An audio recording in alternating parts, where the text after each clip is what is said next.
The only one that gets a chart is if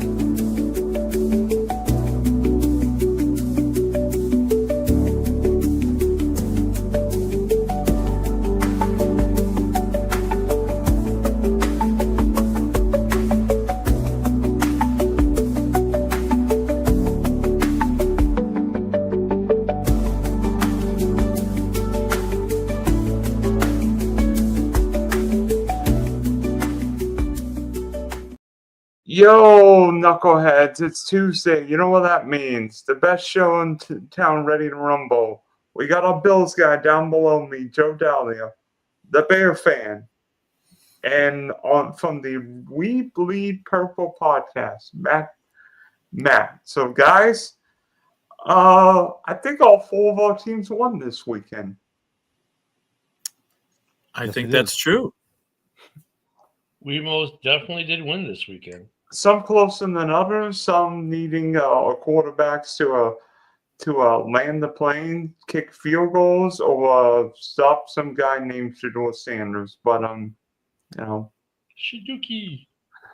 One of our quarterbacks scored 6 touchdowns, and we're gonna talk. And we're gonna talk about it because Joe.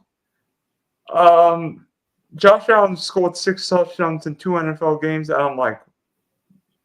and I'm beginning to think it's coming familiar now. Yeah, it is becoming familiar, and just people were knocking this guy last week. Of course they laid a bad egg, in South Florida, but it seems like people are on Josh Allen's case. What's wrong with him? And he just quietly said, there's nothing wrong. Thank you. And, performed like the Josh Allen that, like you said, we're getting accustomed to. Hey, Joe, there was an interesting statistic, of course, that you already probably know. So only 2 quarterbacks in NFL history have thrown for 3 touchdowns and ran for 3 touchdowns in one game. 2 quarterbacks, but only one in NFL history has done it twice. Mm-hmm. And that would be Superman himself, Josh Allen. That would be him, yeah. Now, who was the other one? I forgot. Oh, God. You're talking from the 50s. I had it, too. I just lost it. I said it earlier today. Somewhere, and I kind of, that's interesting, and then just kind of went about you doing what I was doing, and I forgot. I was thinking that might be Bobby Lane back in the day. No, I don't think it's not that one. Hold on, I'll look it up real quick. And you said the 50s. Now, I'm older than all you guys, but I don't remember anything from back then. I wasn't around in the 50s. You didn't see Otto Graham or Novan Brocklin play?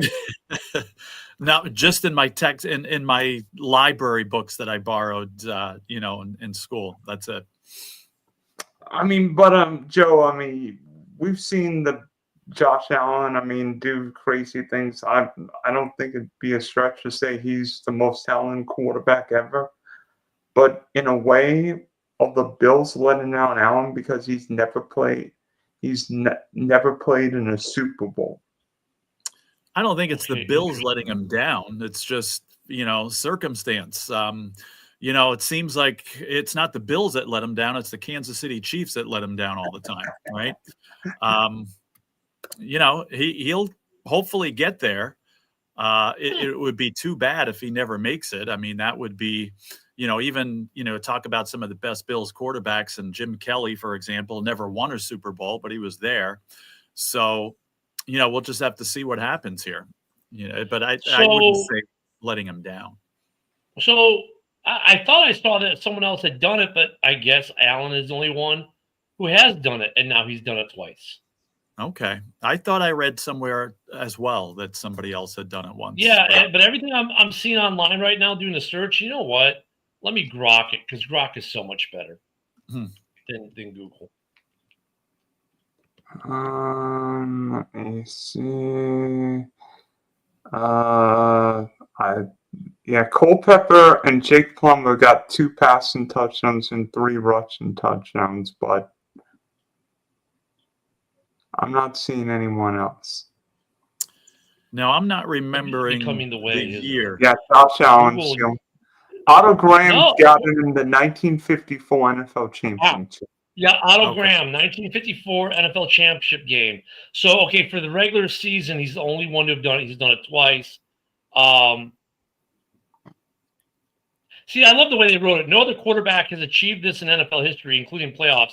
Then they put in parentheses, Otto Graham did it once, the 1954 NFL Championship, but that's pre-modern area not counted. That's why they didn't count it. Okay. So in the modern era, it's only Josh Allen, but in complete history, Otto Graham did it in 54. No. And I'm the Bills fan here, but what year was it that Allen did it the first time? Actually, December 8th, 2024 against the Rams. All right. And he like lost. 14. And then, of course, this year, November 16th. And of course, the Bills lost that game in Los Angeles. Yeah, that was How does that happen? They lost it like 85-82 or something. It was weird one of those shootout. games. And then won the next week, like 40, like some weird score, 45-42, whatever it was. That's right. I forgot about that. I must have blocked it out of my mind. But it's funny because last week we talked about MVP candidates, and we said, "Oh, Josh Allen's probably slipping." Then what does he go do? Sets an NFL record like that, right? And with the other candidates, you look at them like Donald throws for 4 interceptions. Stafford didn't exactly have a phenomenal game, but it was good enough to win. It's like, Allen was something else last week. Yeah. And man, I mean, your Ravens won. It's an AFC North game. Everybody's saying the Browns are an 8.5-point favorite. I'm like, oh, dog. I'm like, AFC North games are fights, brawls, always decide in the fourth quarter. But yet the Ravens do what they usually do, and that's win ugly. But yet, do you have any concerns with the Ravens, despite winning 3 straight games, now coming back for home games against the Jets and Bengals? What are your? I'm sorry. Go ahead. What are your expectations coming off another road divisional game? Now 4 in a row. We're back to 500. My expectations of this entire season have not gone according to plan. Yeah, nobody. My expectation now is that with the defense getting better, getting a little bit more grounded, Alohi Gilman seems to have really translated well coming from the Chargers to the Ravens, allowing Kyle Hamilton to wreak havoc around the line of scrimmage. We have the Jets on Sunday, and we have the Bengals on Thanksgiving. And then we got 3 more divisional games, and we got the Packers and the Patriots sandwiched in there. Realistically, my biggest worry looking at it right now is the Patriots. And I never thought I'd be saying that in September. But they're a powerhouse right now, and it's unexplainable almost how good they've gotten so fast. Because I was expecting Vrabel to have to rebuild for at least a year. I wasn't expecting them to go from sucking to this. I expect us to, at the worst, lose 1 more game and win out is my expectation. This is a better football team what the record says they are. But the biggest malpractice that I think that the Ravens have done towards the fan base and their own team is they did not address the offensive line in the offseason through the draft or through free agency. And then at the trade deadline, they did nothing to add anybody. Daniel Falele is, as everybody's been seeing on the videos and the clips and the memes, he's probably the worst offensive guard in football. He is going to get Lamar Jackson hurt. He's been responsible for a couple of big hits already. Derrick Henry has no success running to the right side with the exception of a 59-yard run this past Sunday. Falele actually got in the way of somebody and made a block. My expectation is to win out and be a 12-5 football team. There's no reason why we can't take this division. Cincinnati's banged up. If they lose to New England this weekend, I don't see Joe Burrow coming back on Thursday. Cleveland, we've swept them this year. And Pittsburgh, we haven't seen yet. But I think Pittsburgh's a fraudulent 6-4, 7-3 football team. And it's not because I hate them. It's more along the lines of they look so good one week and then they look bad the next week, and then you never know what you're going to get. That defense is old. They're one of the oldest teams overall in the NFL in terms of average age, and I think we can handle them this year. I have faith in it. We sent them packing from the playoffs last year. Yeah. My biggest worry, though, and I know this is a long-winded answer, I'm sorry. My biggest worry is there's 3 dogs in the AFC right now that are just far head and shoulders above everybody else, and that's I don't even wanna say it, but it's Buffalo. Sorry, Joe. I'm not a Buffalo guy. That's okay. I'm gonna keep it respectful. My next door neighbor, God love her, she's a Buffalo Bills fan. She's from upstate New York, so it's acceptable. She's got Bills Christmas paraphernalia all over my front lawn, and I don't appreciate it. I try to move it to her side as much as I can. Oh, But Indianapolis, New England, you guys, I mean, Denver's hanging around. The AFC is going to be a tough climb. It doesn't. The AFC North. I mean, the AFC playoffs is just going to be a dogfight. You know, the NFC. There's really 2 or 3 teams that might jump out at you. Seattle's going to be dangerous. Detroit's head and shoulders above everybody else right now. They've been close. I mean, I saw Detroit play on Monday night here last month or 2 months ago, and they just kicked the shit out of us. Yeah, but Matt, the Detroit, when you played Detroit, unlike when you played us, you didn't have a defense. Your defense was healthy for the first time, and we came to town, and we weren't ready for it. Right? Detroit is not even close to being the best team they're not even the best team in the division, let alone one of the best teams in the NFC, right? Because every time you think they're good, they shoot themselves in the wee-wee. Yeah, I mean, I get it. I get it. But, just the Detroit team that I saw, and granted, we were coming off of a couple brutal losses, and Montgomery and Gibbs just ran all over us, and then we ended up getting healthy a couple weeks after that. Like you said, the first time we've had our defense relatively healthy, with the exception of Nnamdi Madubuike, was against you guys. Yeah. Yeah, it's just the Ravens, if they get to the playoffs, this has to be a 2012, 2000 style Ravens team where they just beat everybody up and go in as a wild card, or they win the division, they get one. I think you're going to win the division, Matt. Yeah, honestly, I think you're going to win the division, and now you finally are playing like the team we thought you were before the season started. And yeah, week 1, say what you will, it's preseason week 4, and then you take a bunch of injuries, and you had some unfortunate games due to the injuries to key players on your defense that wrecked you. But when you got healthy, dude, you guys have been a buzzsaw. And I'm sorry, the Steelers aren't going to survive the division. And I think you're right. Burrow's not going to come back. Cleveland doesn't have a shot. So your only competition is a team that has no identity. One day it's the defense, one day it's the offense. Oh, yeah, the quarterback might have a fractured wrist, but who cares? He might play anyways. And I hope he does, because then his season's going to be over the first time Montez Sweat sacks him. So, I mean, you guys by and far are going to take this division. I don't know if you lose 1 or 2, because I hope you beat Green Bay. I think you should beat Green Bay. I think anyone should beat Green Bay. I think Green Bay's beatable now. They're very beatable.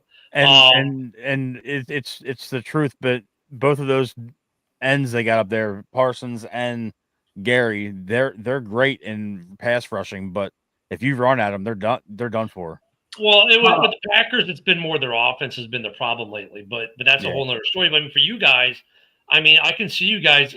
I laughed when Rab said you guys are going to run the table, but you really could. I think New England's a game you could drop. Maybe you get trapped on a game. Maybe week 18 you just don't care because the division's wrapped up and you've got your seed straight, so you're like, fuck it, rest people. Really, you guys, I think you guys win this division. Yeah. I like to kind of round out what what I was saying though is I'm not. A lot of these Ravens fans want the easiest route to the Super Bowl.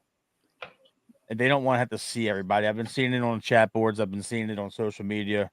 If we go to the Super Bowl, I want the Bills again. I want Kansas City. Lamar reminds me of a modern day Steve Young. Because not necessarily the skill level, they're comparable, but nobody thought that Steve Young was it until Steve Young got that proverbial monkey off of his back and he won a championship. You know, I don't want to go through Bo Nix and Daniel Jones reincarnated and, you know, that might be the path, Matt. I don't know. KC right now, KC's not even in the playoffs. If they lose this weekend. Hey, Matt, is it a situation like Peyton Manning in the 06 Colts? No, you don't want to play Bo Nix. You don't want to play Danny Dimes. You want to play Josh Allen. I want the gauntlet because the thing is, and Joe can, you know, he can relate to what I'm about to say. I don't want any excuses when Lamar gets a championship. Mm-hmm. Oh, he didn't have to go against Josh Allen. Oh, he didn't have to go against Patrick Mahomes. I want those guys.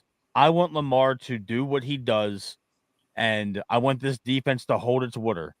Because Buffalo last year broke my heart all over again. I've been heartbroken in the last two AFC Championship game situations. I know there was a divisional against Buffalo last year, but I want the ones like what Joe Flacco did in 2012.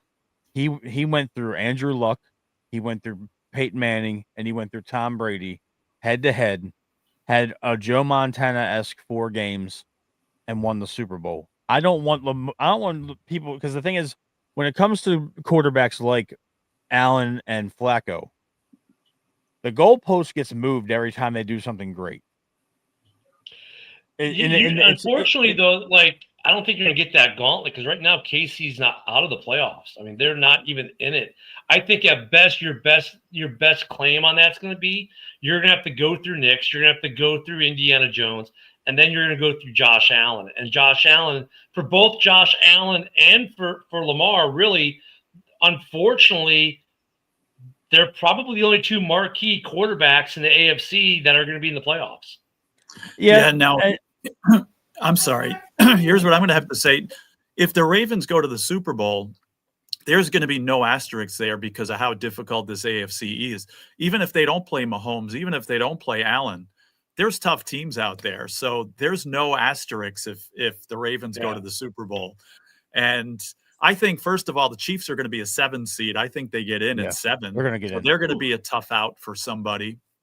And I mean, you weren't here when we did our predictions, Matt, but I said Bills at Ravens in the AFC Championship. I did have the Ravens coming out of it. I as a Bills fan, I don't want that to happen, but I looked foolish, and now all of a sudden, maybe not. And that's a fair thing. And the thing is, like, being a Ravens fan, I know Charles can attest to it because he's been a Ravens fan for a while. For the longest time, everybody said Joe Flacco wasn't elite. They threw around this word, and then, oh, he's not the cream of the crop. You still got Manning, you still got Brady, you still got Roethlisberger, you still got Rivers. I just want him to go head to head, even though quarterback head to head is such an oxymoron because they're not on the field at the same time. Mm-hmm. But just in terms of overall leading their teams to victory, I want that type of situation. I don't think it matters for Lamar. You know why? It doesn't matter for Lamar. He's got 2 MVPs. It doesn't matter. He's going to be solidified. Mm-hmm. He's going to be solidified. It doesn't matter how he gets it. Just that he gets it. If he gets a ring with his 2 MVPs, he's a gold jacket like that.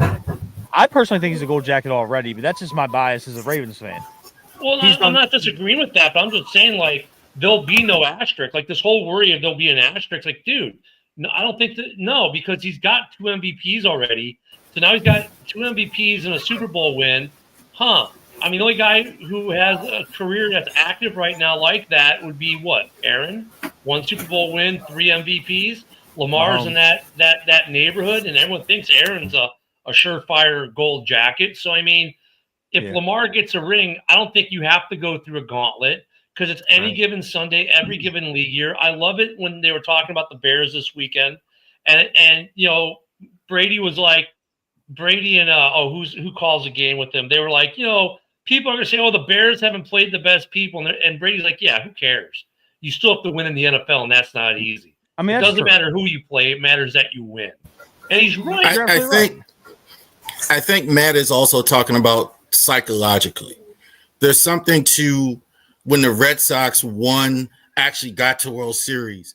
Was it more important for them to beat the Yankees? I think that's what he's talking about. Yeah, I mean, for it's the not trash just winning the talkers, World Series, but yeah, he's for the lost to trash talk side of the Mahomes house, yeah, great. every 'cause time. They'll come back and say, well, yeah, but you didn't beat Patrick. Well, you know what the retort is for that? Yeah, because Patrick wasn't good enough that year to be in the playoffs. So guess what? Pound sand. I still got a ring. Who cares? Yeah.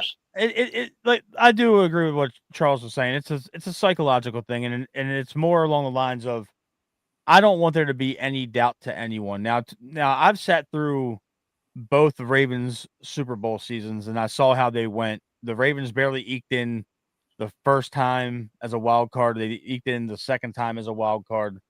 It's not going to be that situation, but I just want this for Lamar, and that's just where it's coming from as a fan. I don't want there to be any doubt as to who they beat, because the thing is, as much as you're saying that it's any given Sunday, if the Ravens go through Denver, Indy, and then Buffalo, the first thing people are gonna say is, "Oh, it was Denver and Indy," or "Oh, it was Bo Nix and Daniel Jones." Yeah, and the reply to that, yeah, you know why? Because they were Mahomes that good that wasn't good year. enough to be there. Right. Mhm. I just wanted for just for my mind, but that's neither here nor there. I do think that the Ravens are going to be probably in Buffalo. There's probably going to be a rematch this year. I see if the Ravens are getting hot right now, I'm not saying that because they're my team, but Well, they are. They're I mean, buzzsaw right now. yeah, they're getting hot. It's getting to be cold outside. Derrick Henry does his best work in the later months of the year. A lot of people are starting to make business decisions and getting out of his way again. Lamar, he's having another really good year. I know he missed some time, but he's playing very well. And if this offensive line can just hold up for a little bit, I think that we're going to be a serious noise-making Well, team. and you guys have an ace in the hole because you very smartly went back and got Huntley back.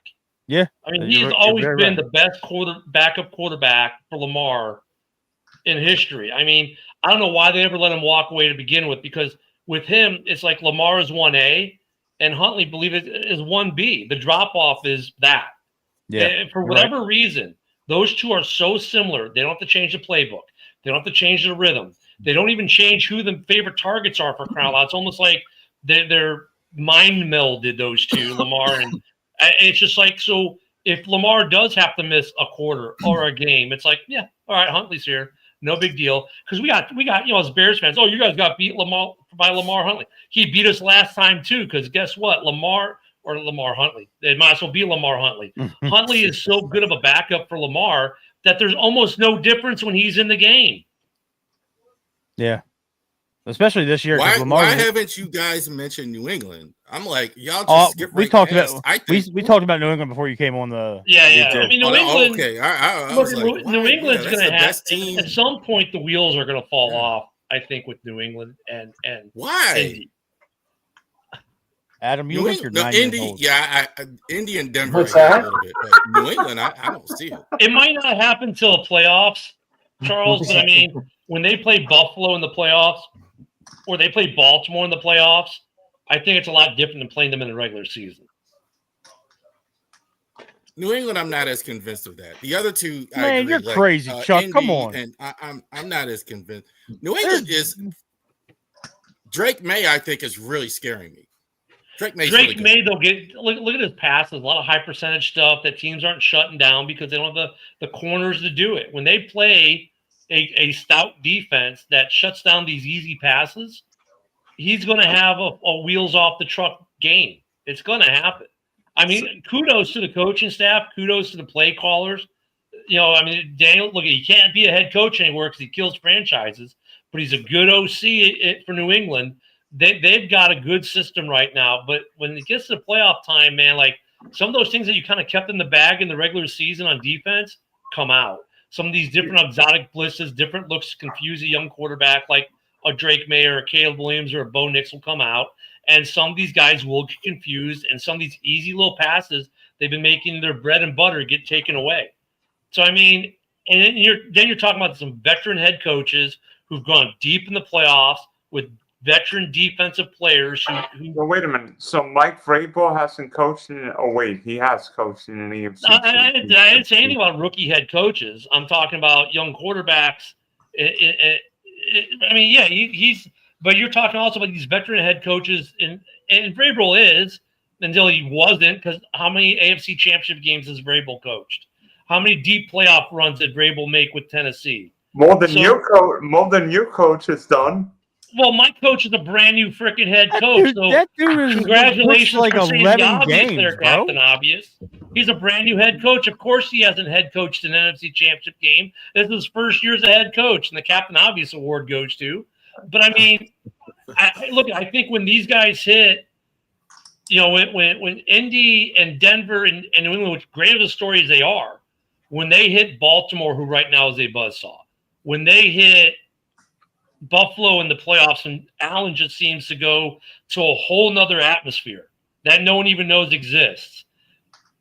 And I think that those guys, that's when they're going to have trouble. And they have to go through their steps, and maybe they survive it, maybe they don't. But right now, if I'm betting on either Buffalo or Baltimore. And I'm not trying to not give love to those other three teams or those other teams, but really, I mean, if you just take it down to all the brass tacks, when it comes down to it, those other two teams are probably the best two teams in the AFC right now. Well, I'm glad Adam's here, so we can talk about one of Week 12's biggest encounters, Steelers-Bears. Adam, do you want Mason Rudolph to play, or you want Aaron Rodgers with one healthy hand playing? I want to see what Will Howard can do. So do I. He's not playing. Active? He's going to have to be active this week, right? I mean, he's Depends your what they do with emergency Rodgers. quarterback. I mean, it depends what goes on with that non-throwing hand of old man Rodgers. Just give him some Here's Metamucil. here's the bad thing about doing a show on Tuesday. The injury report doesn't come out till tomorrow. Mm-hmm. That's right? true. And Snoop Van Poop, you kind of hit it, man. Aaron Rodgers, faking injury, still have to lose to the Bears. But no, I think Aaron wants to play. I think Aaron would play if it's broken. He's wearing a cast. He just wants to play against the Bears. This is a game for him. But, the Bears, we'll find out tomorrow. I think we're getting healthy this week. I think we're getting TJ Edwards back. We're getting Jalen Johnson back. And we're getting Spidey back.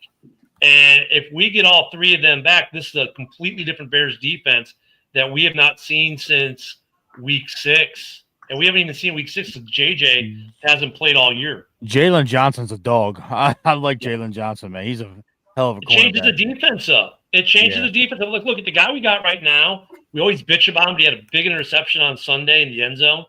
He's a good backup for JJ. He's proved to be somewhat serviceable. But man, when you get Spidey back, you get JJ back, and you got that combo of Edwards and Edmonds at the linebacking core. It's a totally different Bears defense than what you see now. I'm always. Hey, I remember when some other Pittsburgh quarterback played with a broken arm. Anybody remember that? Terry Bradshaw? There you go. I wasn't even alive. I wasn't. No, you're right. I was about 11 years old. So Ken, are you concerned that these defensive backs for these Steelers are going to be probably a really good test for Caleb this week? No. You know why? Well, first off, with Kyler Gordon coming back and our defense getting right, I'm happy there. Offensively, we're the number 3 offense in the league. And here's an interesting thing. The first 4 games was all about the passing game to the wide receivers.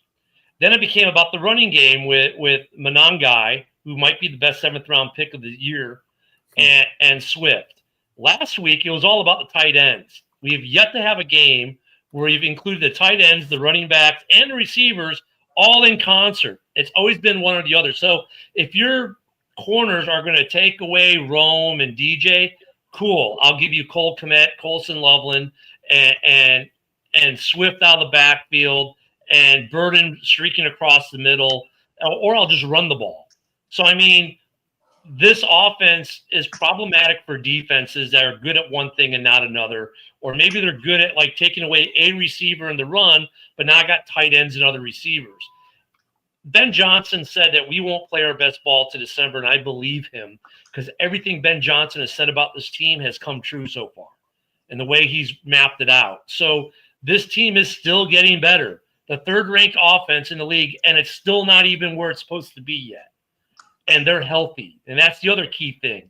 They're healthy with a durable quarterback, unlike the bust in Atlanta, the bust in Minnesota, and the bust in Washington, D.C. Because they're not durable quarterbacks. They can't stay healthy. They're already missing significant times at this part in their career.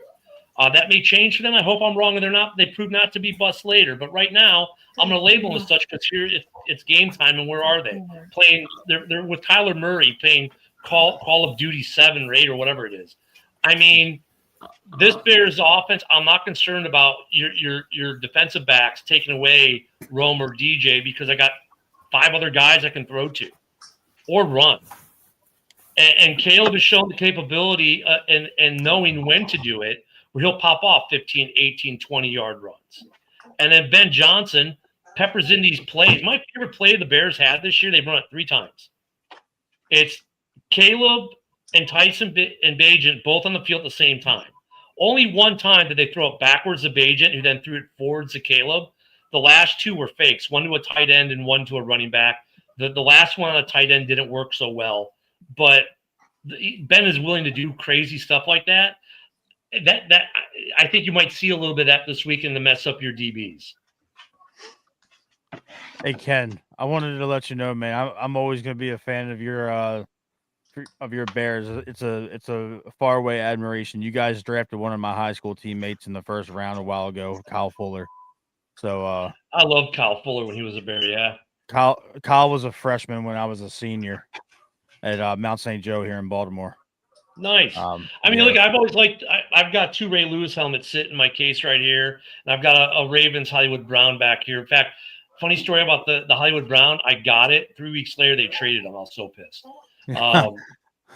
But yeah, this is gonna be an interesting game. I don't know. Injury report tomorrow is gonna be interesting. Yeah, I'm actually meeting Ray Lewis next month on December 6th. He's doing a dinner sponsored by Jimmy's Seafood, and it's like a limited ticket thing where there's only like 100 or so tickets available. Yeah, and, you know what? I get a chance to meet him. It's almost problematic the way he does helmet signings because he does Chantilly like everyone does, but then he doesn't really do shows. He does these events, and I think in a one way, I mean, I know they're expensive. I'll be right back. You get to spend time with them. You have dinner with them. You take a picture with them. He'll sign your item. I think that's kind of a cool thing that he does, but it definitely prices out a lot of people. Yeah, it's $150 a ticket. Yeah. I have a question. Through 11 weeks, I mean, they've been good, they've been bad, they've been ugly. Who do you think's the most disappointing team in the league right now? I think there's a couple. Joe first. The most disappointing team in the league. That I'm trying to think here real quick, top of my head. Houston's got to be up there. Obviously, Washington. Now, some people in this podcast said Washington was going to come in last place in the NFC East. Now, I don't know if that's actually going to happen, but it's certainly a lost season for them. I would have to say Washington, Houston, Even you could put Atlanta in there. Everybody keeps saying this is the year that they come through. This is the year they come through. This is the year they come through, and they ain't never coming through. So I'll give you those three right off the bat. Right now, though, I would have to say the Chargers. Chargers Somebody's are team just destroyed Chargers them. are 7-4 though. All right, 7 Yeah, and but 4. when they lose their two best linemen, they're no longer a 7-4 team. Like they're not going to win many more Back to games. the shop. Yeah. And by the way, who made mincemeat of the Chargers this weekend, like we always do? Who? What was that? Who made All right, mincemeat sorry of about the that. Chargers again this past weekend? Yeah, Jacksonville. we know. Yes. I forgot Matt. you guys had a football team. Yeah, they Matt, play in when- London. When do you have John Abrams on? Oh, John Abraham's going to be on our show tomorrow night. That was a good pull by Daniel, man. He's friends with Abraham. So That was awesome when I saw the post. I was like, that's awesome. yeah, we're trying to get some surprise guests on. We're working on a really good one for Cincinnati. I can't give too much away because Wilcox will kill me if he finds out. But he's not a football player. But I was thinking Ocho. no, it's not Ocho. He's not a football player, but he's famous. Like famous, and I'm surprised that he even agreed to do it. But if it's Cincinnati, I know who it is, and he would be really famous. But I'm not. Dylan, don't say nothing. Damn it! I'm not going to spill the beans, man. Yeah. Hey, It's and not- Dylan, if you're looking for a most disappointing player, I'm going to go J.J. McCarthy on that one. Oh, That's fair. I think the most disappointing. Josh, come on here. Why you type in the chat room? Get your butt up here and let's talk. You know, Joe. I mean, that's why I call them a bust. I mean, you're right. I mean, look at and you look at JJ McCarthy, who you're now at week 12 of his second season. Well, As a JJ professional. McCarthy hasn't even played. And Technically, he's it's played in fun. 6 games. And then you look at Penix, who's now on the IR for the rest of the season, probably. I mean, that's another young kid, can't stay healthy. You look at Jaden Daniels, can't stay on the field.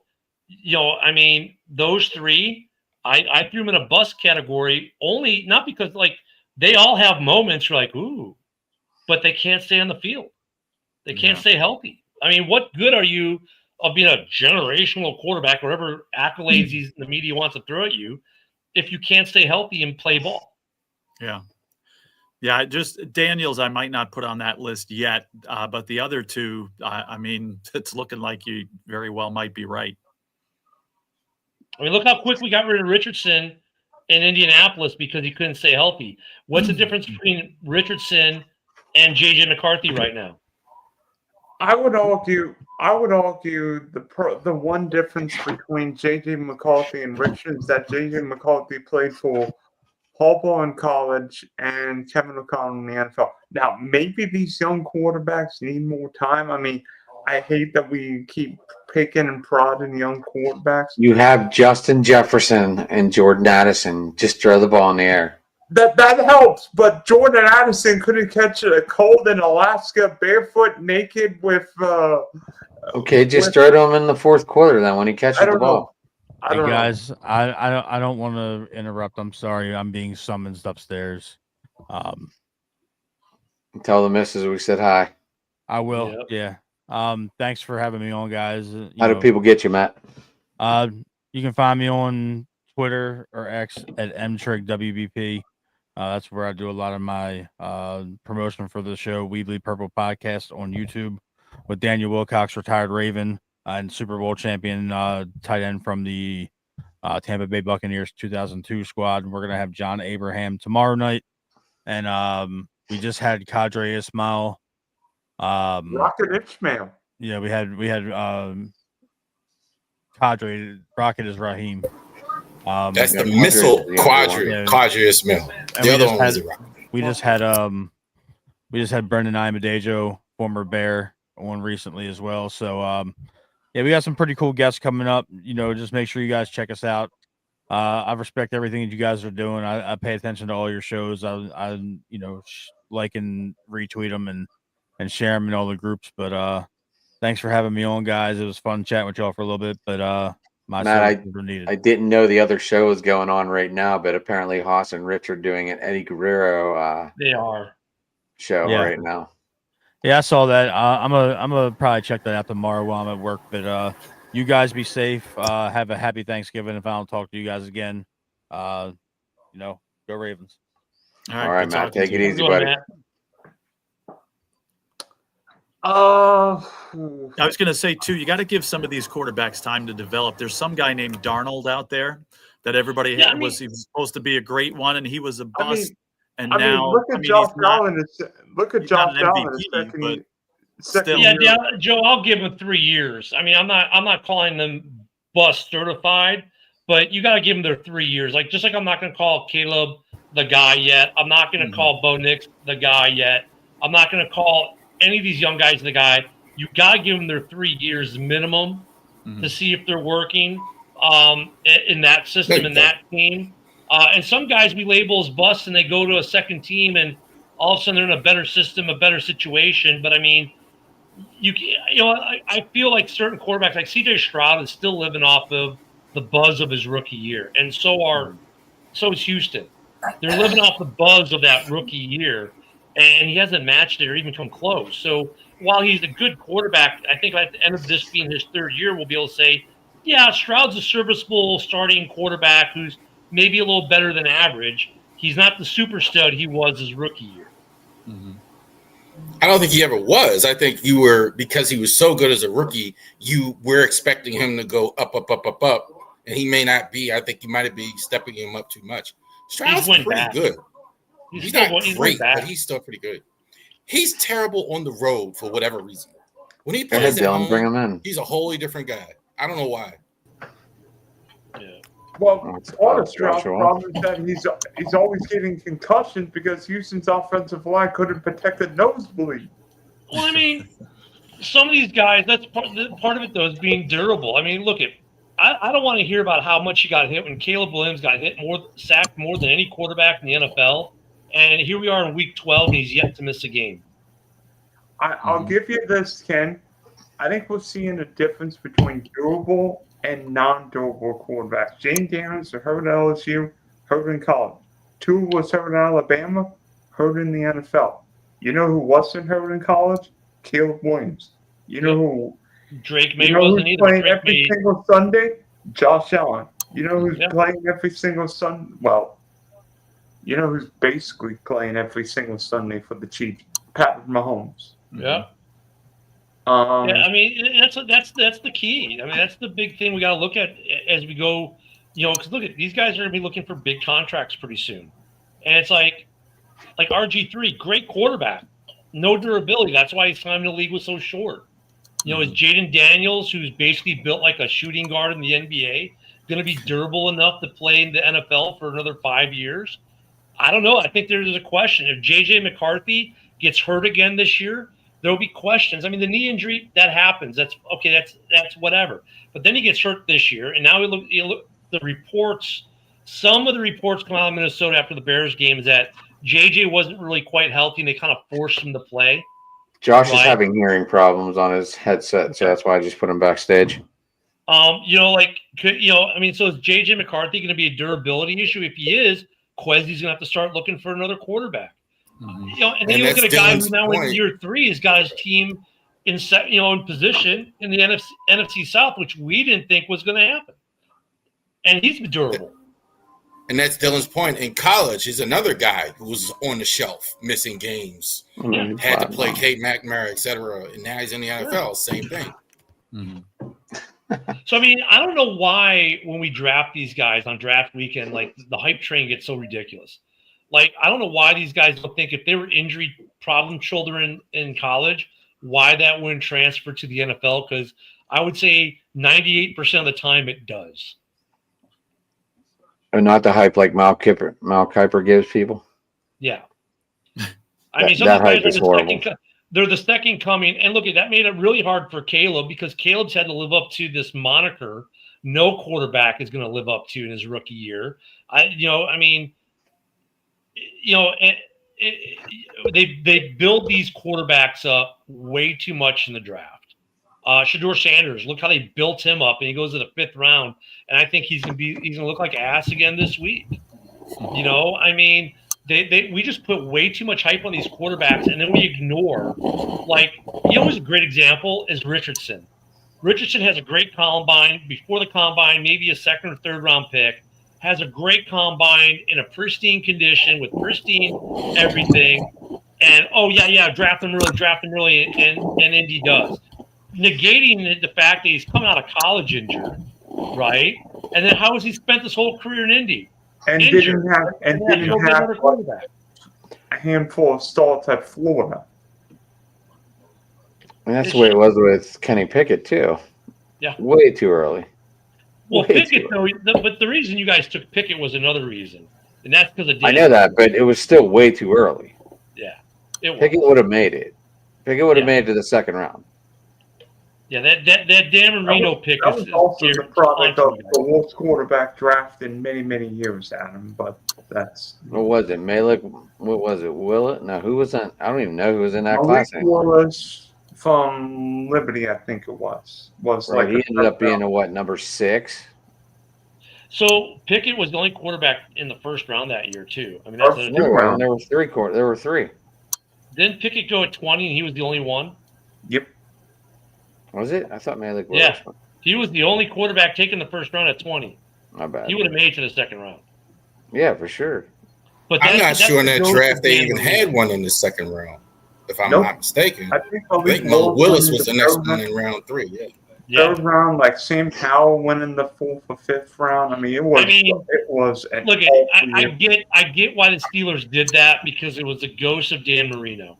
Here's a Pitt guy who last time they didn't take in the 1st round. They had an opportunity. He goes to Miami and has a Hall of Fame career, and they didn't want to have another Pitt guy not go to them. So when he showed up at 20 and was on the board, they're like, best quarterback in the draft. We got to take him at 20 because if we don't, someone else is going to. And then what have you? If he has a Marino career, I get it. The ghost of Marino haunted them in a bad way. But you know what? Josh, now you're free of it. Now you're free of it. Can you hear me over there? Yeah. Can you guys hear me? Yeah, yes, John. Yes, Graham Kuba. So is your alarm clock going to be set for the Vegas Grand Prix this weekend? Yeah, I'm not gonna watch. I'm gonna watch it. I'm only gonna watch the race, not the qualifying. Oh, come on. You've got to watch qualifying. That's probably, it's on the strip when they go 220 miles an hour. Okay, never mind. Joe, did you and Jamie go live today or no? No, he's still in Florida.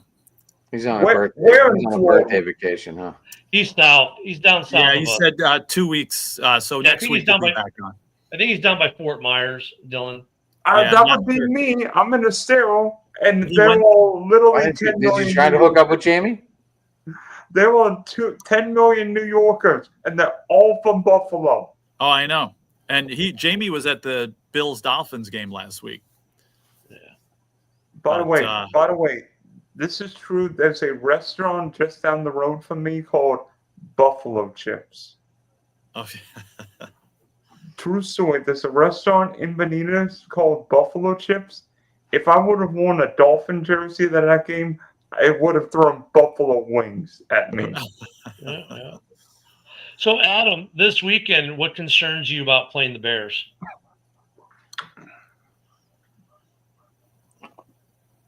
The weather?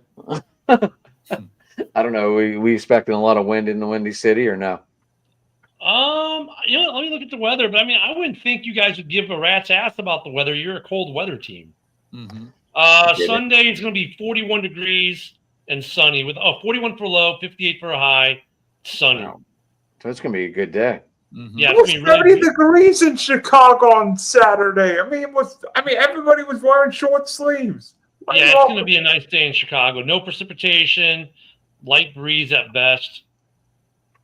Plus, Aaron Rodgers is Aaron Rodgers. And you're on the lakefront, so it's going to be a little warmer on the lakefront than it is in the burbs. So if that's the temperature for O'Hare, add another 5 degrees to it. So is Jalen Warren going to play this weekend? Kenneth Gainwell, is he going to be a starter? Is Caleb Johnson finally going to figure it out and be able to run the damn ball like he did in college? I know he's closer to his college, so who knows? Maybe he'll have a decent following and wake up a little bit out there. Obviously, is Jalen Ramsey going to be able to hold his temper? I know he got spit on, but still, you can't do that in professional games. So is he not going to get a suspension for the punch? I only saw Chase. I didn't hear anything about Ramsey. But Jalen Carter's situation where Carter was ejected, and basically that was his suspension. Well, yeah, but that didn't happen in well, he did get ejected. Did Ramsey get it? Yeah, he got ejected, but Ramsey got thrown out of the game, so that's why they felt the need. But it to was later. Chase. But that was later in the game, so I don't know. He could still get. I don't think he's going to get one, but he could maybe. That's an interesting. Fellas, while we're here, top 5 power rankings, and we're gonna go with Bear first. Who's first? You all. Oh, I'm looking up the Jalen Ramsey thing, and you went to me. Okay, hold on a second. Well, I guess I'll look it up later. I hate doing this every week. Okay, let me see. You and me both, Ken. I know. It's just like it changes from week to week, and I but whatever.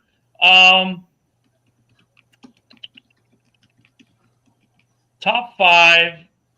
I am going to go with, in no particular order, the Rams, the Pats, the Colts.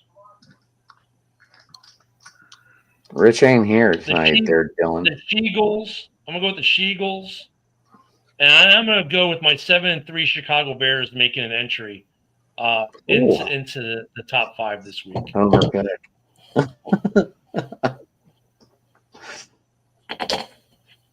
I'm going Rams, Pats. I'm putting the Bills back up there, even though it should be just Josh Allen. I forgot the Bills too. Yeah, I'm sorry. I'm gonna go Eagles, and number 5.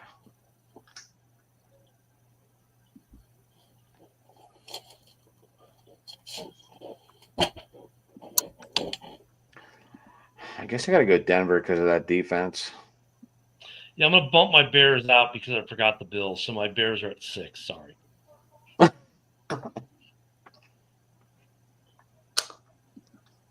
Joe. All right. I'll go from 5 to 1 here. We got Patriots 5, Colts 4. Now I'm going to say Bills 4, Colts 3. How can you put the Bills above the Patriots? No, just because of rankings, I'm just asking. Long term. Let's put it that way. Long term. Homer pick, love it. I think the Bills go further. That's why. But I should base it on now. You're right. All right, and then I'm going to go Rams number 2. And I've been saying this all year, but I still don't see anything else. Eagles 1. The Eagles win ugly. They win ugly. So do the Denver Broncos. They win like the Patriots did in the 2000s. Mm-hmm. Joshy. It's just for this week, right? I've never done one of these before, so. Oh gosh. Quit lying. Do your top 5. Go. I don't even know particular order. Bills. My kid. I'll put the Panthers in there. Wow. Bryce Young making the top 5 list here. I'm gonna put the Rams. They were good this week. They've been good though.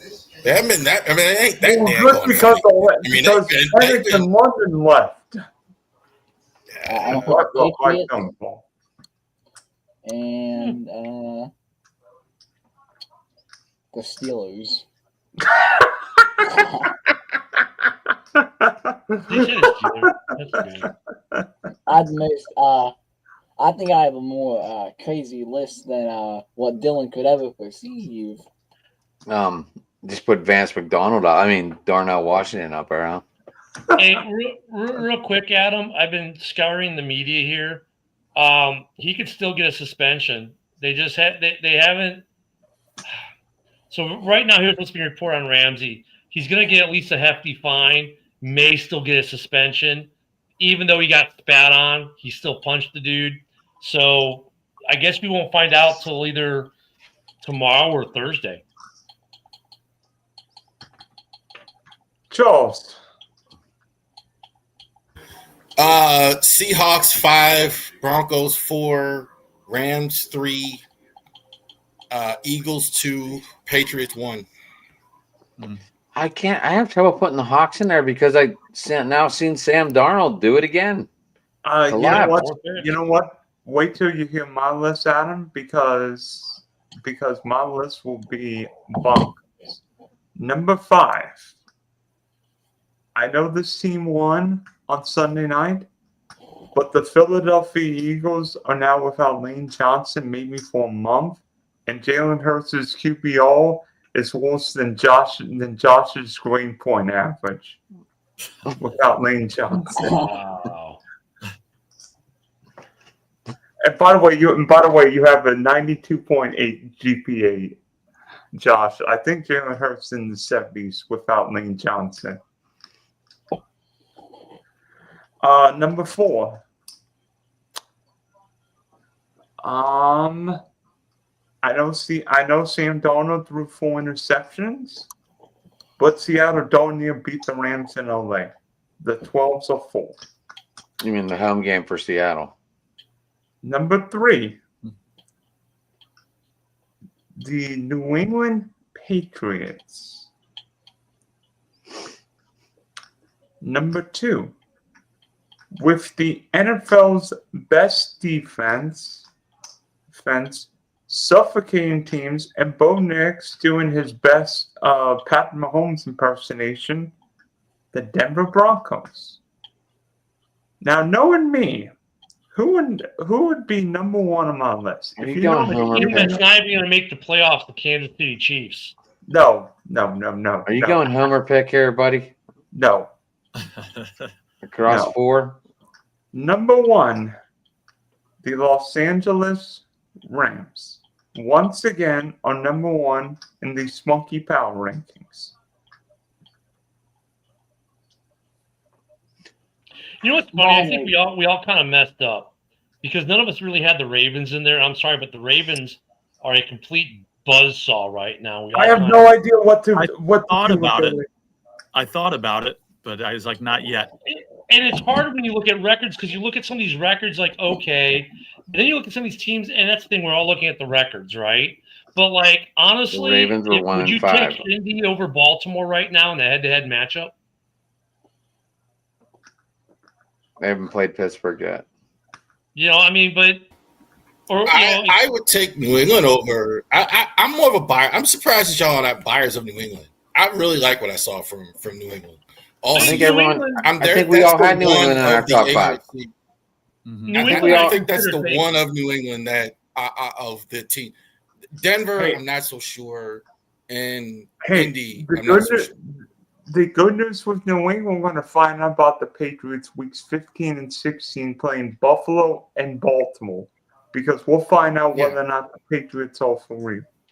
And by the way, I bet you that New England-Baltimore game's a Sunday night game. But, you know, I'll agree with you, though, with the Eagles dripping down to 5 because, like, yeah, they've won. They beat the Packers. They beat the Lions. Okay. They barely beat the Packers, and they barely beat the Lions. That defense is probably better this year than it was last year. Their offense has just been terrible the last couple games. Like, you know, it's kind of like they need to get their shit together or they may lose on Black Friday to the Bears. Wait a minute. So Caleb Williams is going to.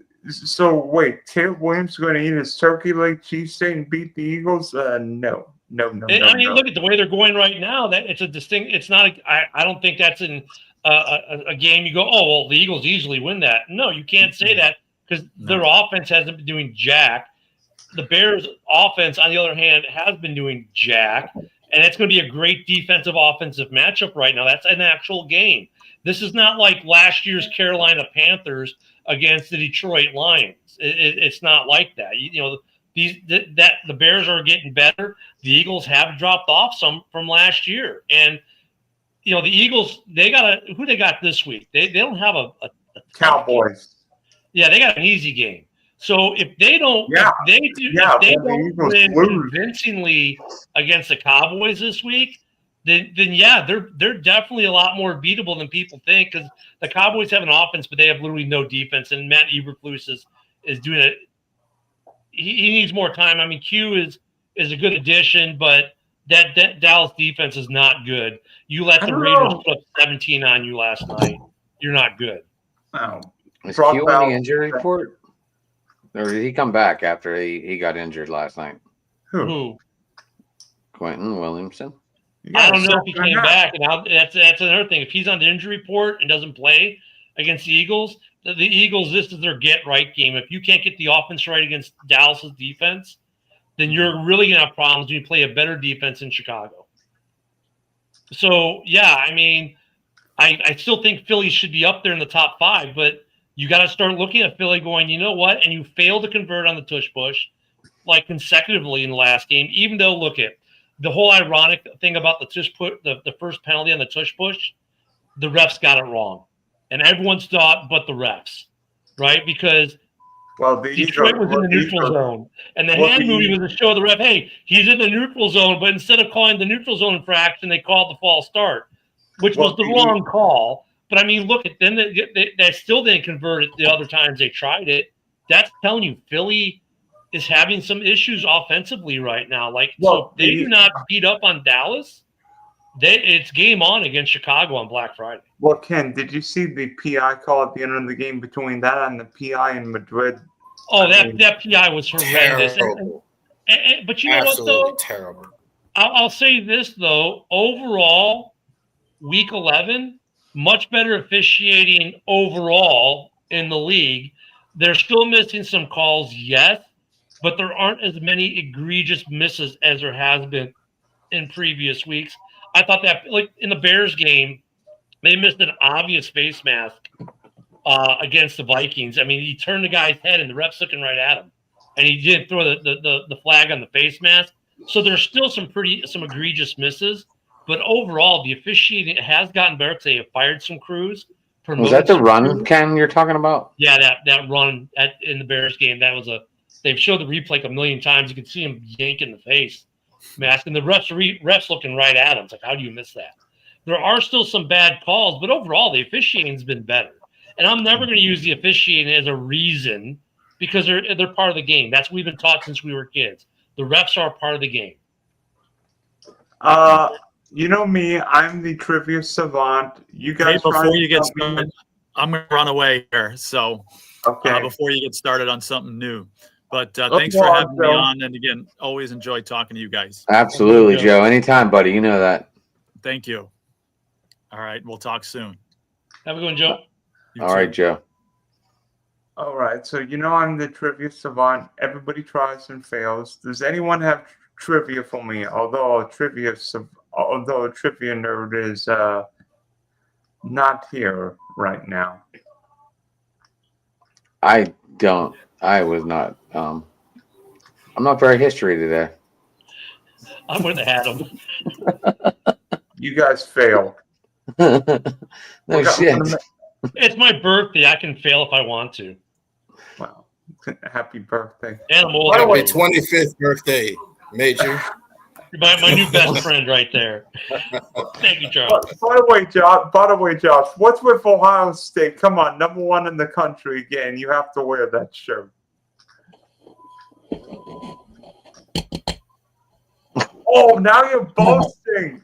Like the The last time Ohio State played Michigan, I think it was 1922. Beat Michigan was 1922. Can Dave beat him finally?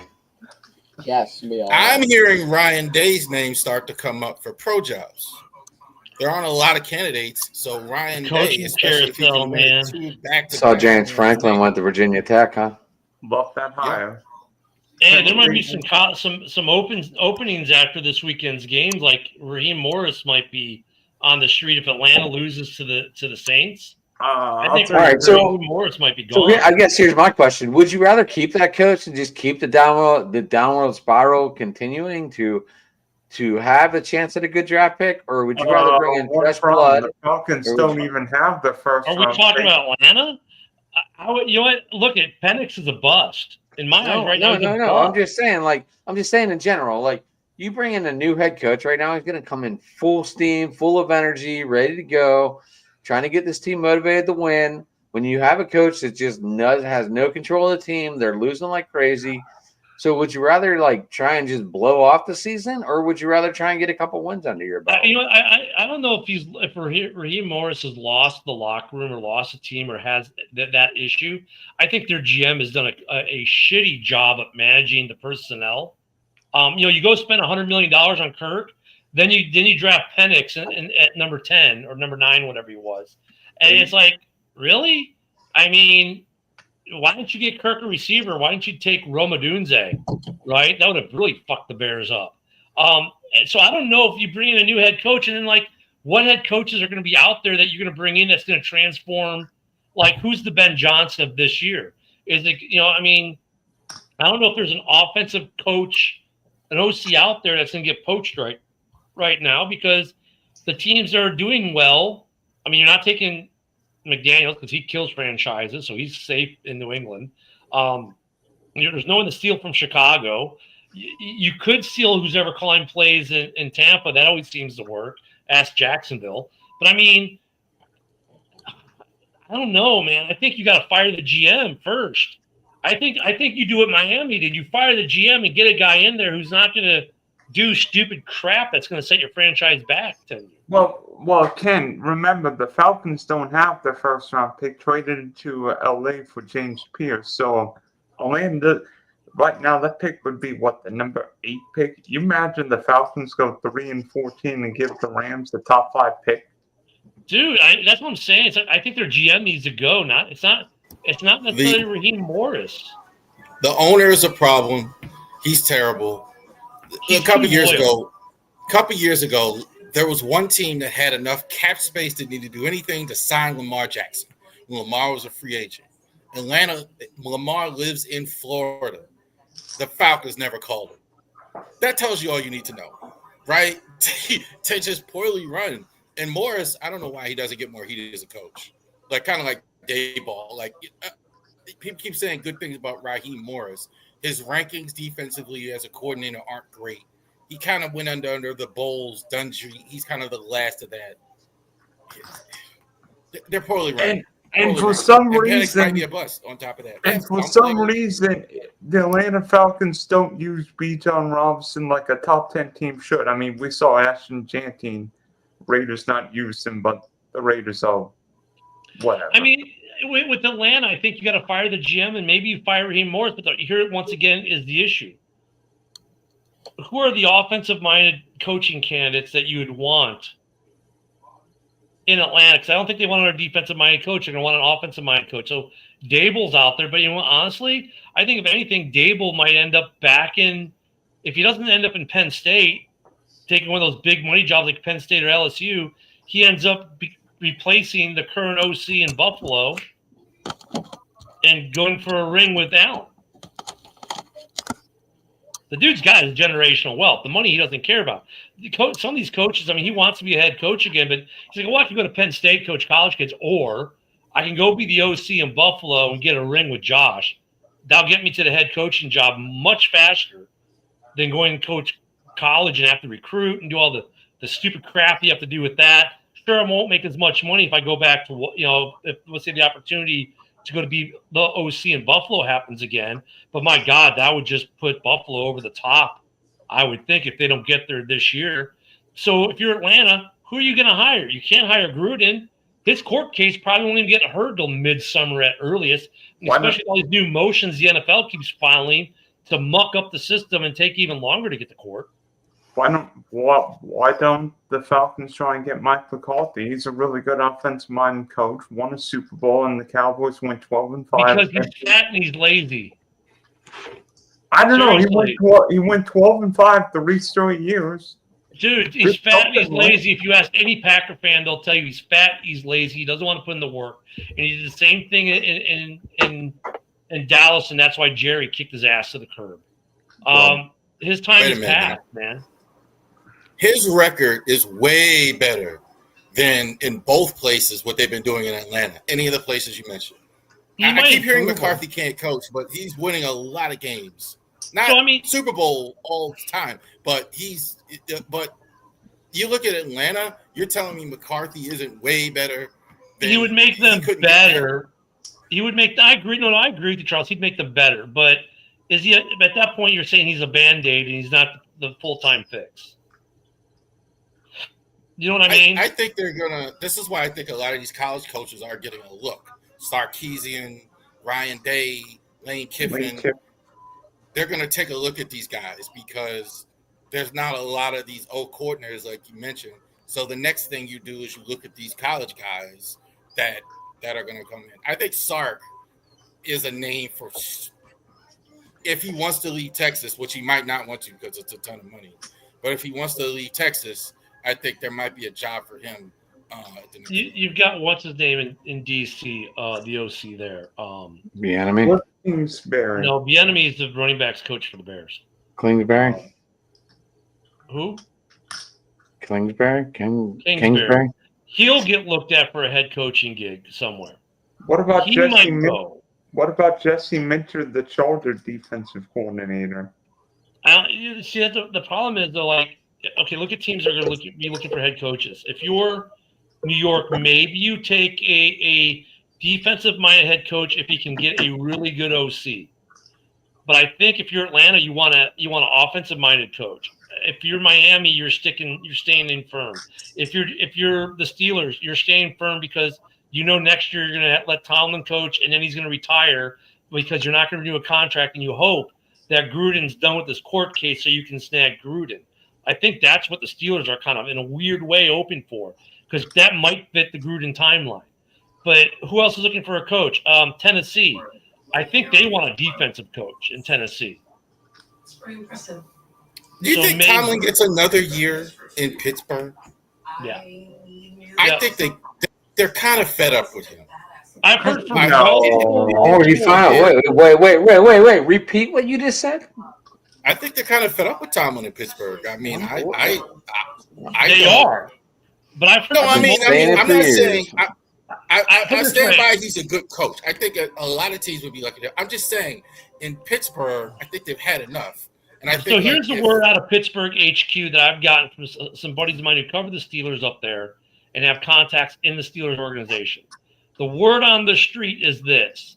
They're going to let Tomlin coach to the end of his contract, which will be 20 years as a head coach, and they're just not going to renew him. So basically, they're going to give him his hail and farewell next year. It's his farewell tour next year, regardless of how this year ends up. He's got one more year, and I think, though, if you think about the way the coach – look at the available coaches this year. I mean, you're going to get rid of Tomlin and get what?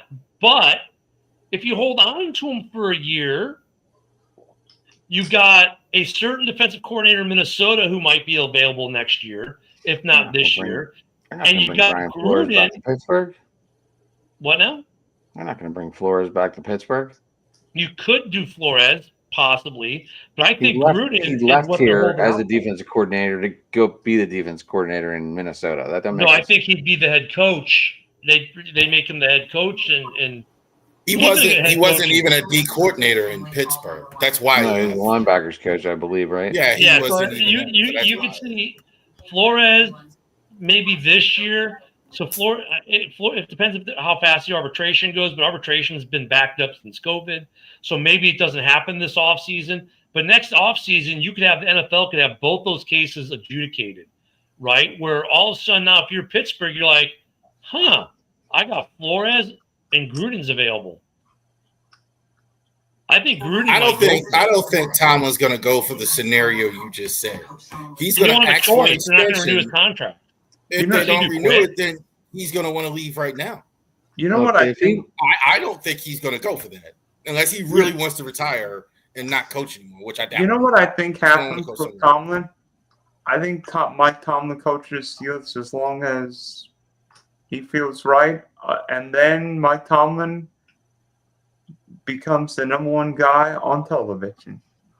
I mean, Tomlin has got 1 year left. Then you'll have 20 years of service. God, I'm getting old. Because I remember when it was his first year. Anywho, I mean, I get what you're saying, Charles, but I don't think he's just going to retire a year early or quit. He's going to take the money and give it one last try. No, but he's going to have Tomlin's going to have be 54 years old. All of those openings you're talking about would take Mike Tomlin. That's kind of what we just talked about with McCarthy. So yeah, but why can't we trade him? Why can't we trade him and get a number one pick out of him? Yeah, I mean, you're right. They would love Tomlin, but they don't want to give up the pick, and Atlanta doesn't have the pick to give up. What about the Giants?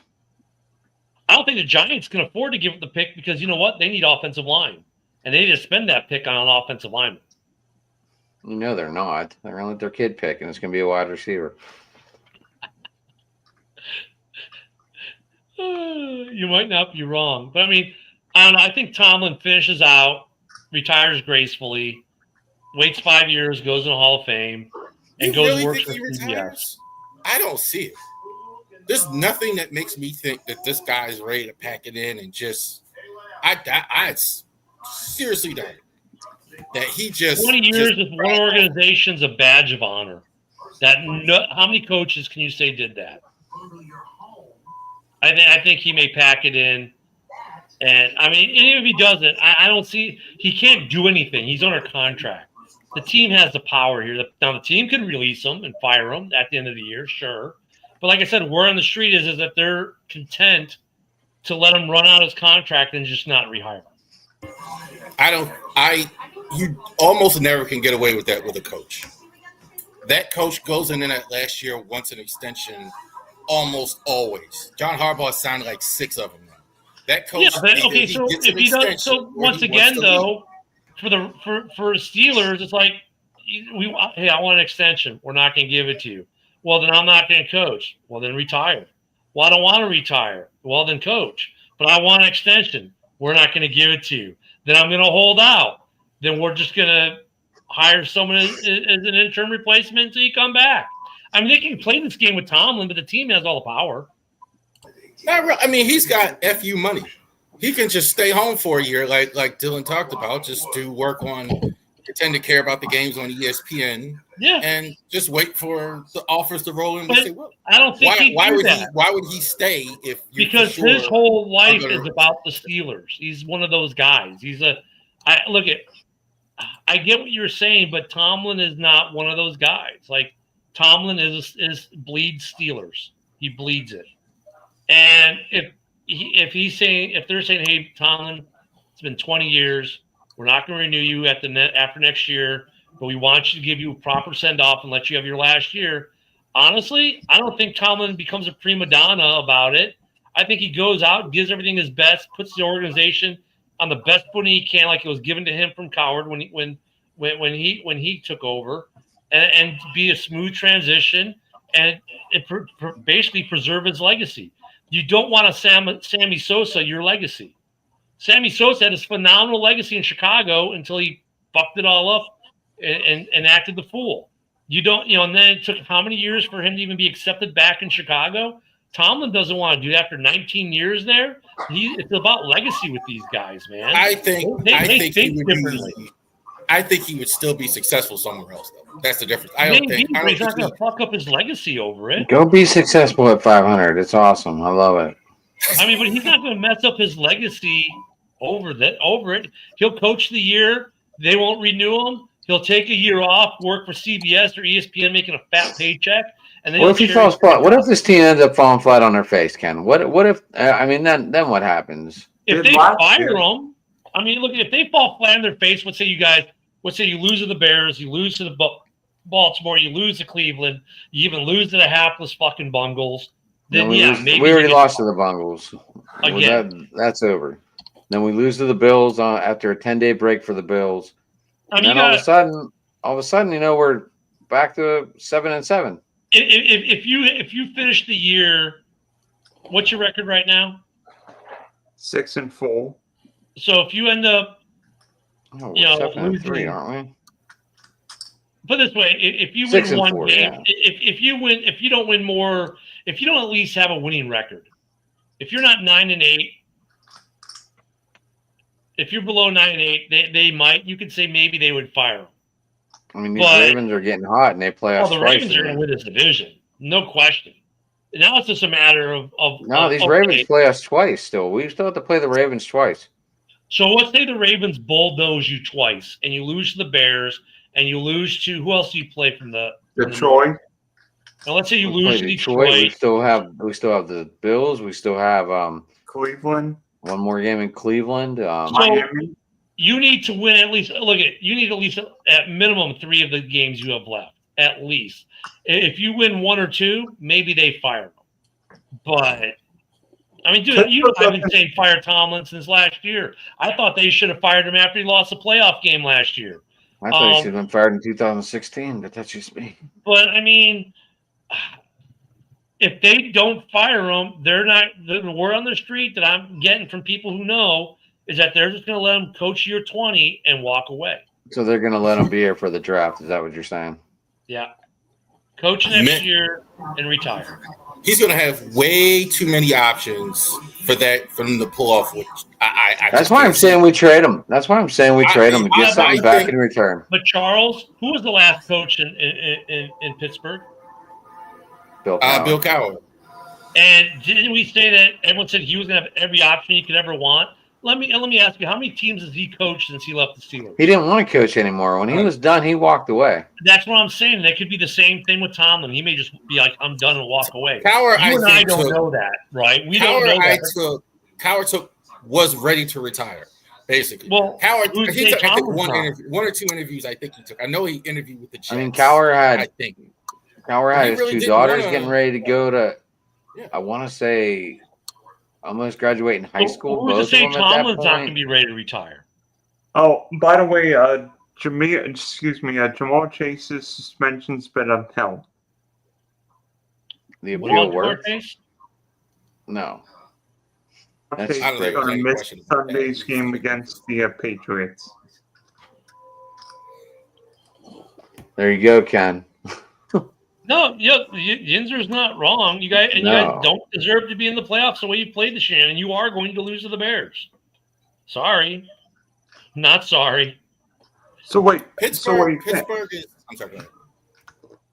Go ahead. So the one-armed Aaron Rodgers, so Mason Rudolph goes into Soldier Field, beats Caleb Williams. What are you gonna tweet out next week?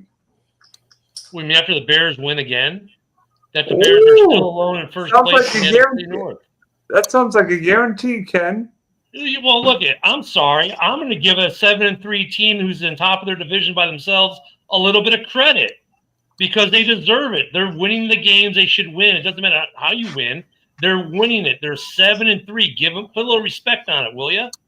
I mean, I'm sick of this. Oh, well, the Bears, there's no way they can beat the Steelers who don't have an offense half the time. We don't know what their defense is. Their quarterback's got a fractured wrist. Oh, yeah, with a fractured wrist, he's just going to waltz into Chicago and beat the snot out of them. Are you fucking shitting me? Get real. I'm going to agree that I think they win. I think the reason is they don't before. Steelers usually go in and win. That's the reason why you hear we always lose in Chicago. Last time we were in Chicago, we lost. Because Tomlin decided Tomlin decided to hold the team in the fucking locker room and not sing the national anthem. Well, and look, and the Bears on top of it are getting healthy. They're getting 3 of their best defenders back that are out. You're going to see Edmonds and Edwards in the linebacking core, which we have only seen for 2 games this year. You're going to see Jalen Johnson or JJ's going to be back. So you got a shutdown corner who hasn't played all year who's back. And then, oh, by the way, Spidey's back. And Gardner Johnson's been great for the 3 games he's played in Chicago. But, oh, my goodness, the defense is getting their – it's like Baltimore getting their defense back. We're getting our defense back possibly this week. And you've got the number 3 ranked offense in the NFL. Then the other game was in Pittsburgh when that guy bumped the ref and gave the Steelers an extra play. Yeah. That wound up being the whole game. Pittsburgh is very, very average. They don't do anything. The only thing really I see about Pittsburgh that's really good, better than other teams, is the pass rushers. That's it.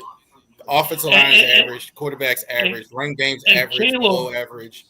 Caleb is unsackable almost. That dude is almost unsackable if you watch him play. I mean, he took the sack last week, but the dude just go watch the highlight film last week. Some of these sacks he got off.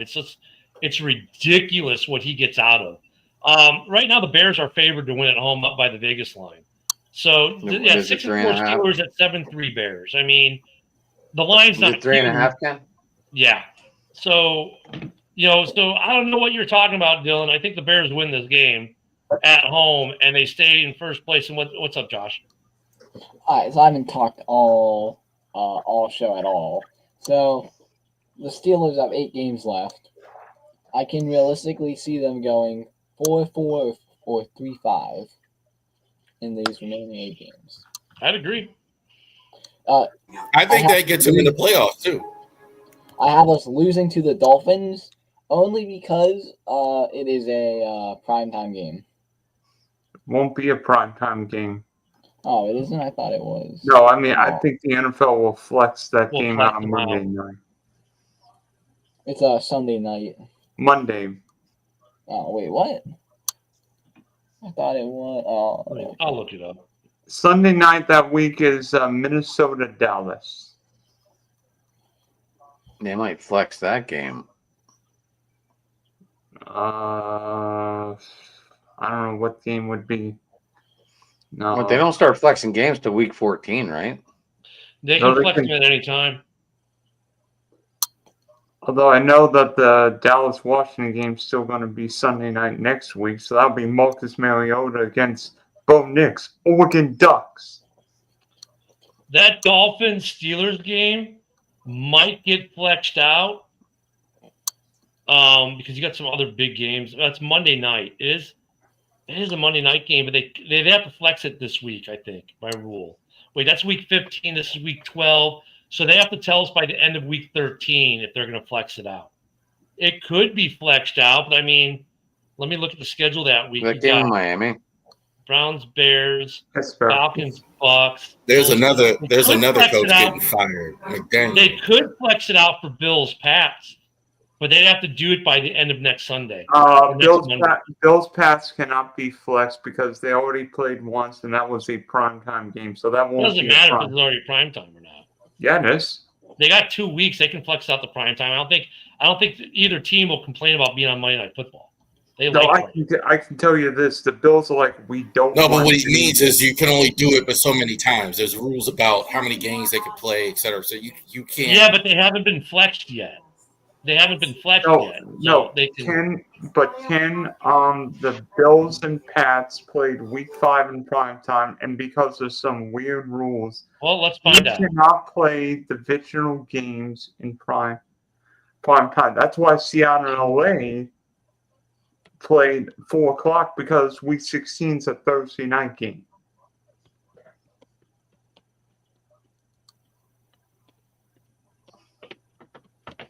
Les Astrock. I'd rather watch the Bills pass on Monday night, to be honest. It can be flexed under NFL rules. And they have to do it 12 for the flex the Monday night game. It has to be announced by December 2nd.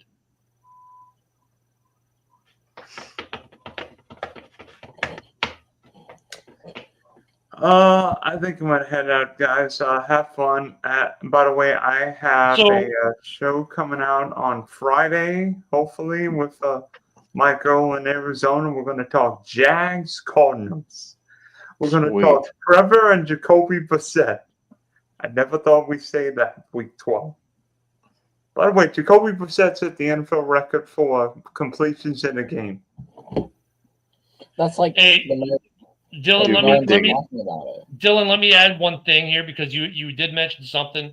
There is the restrictions.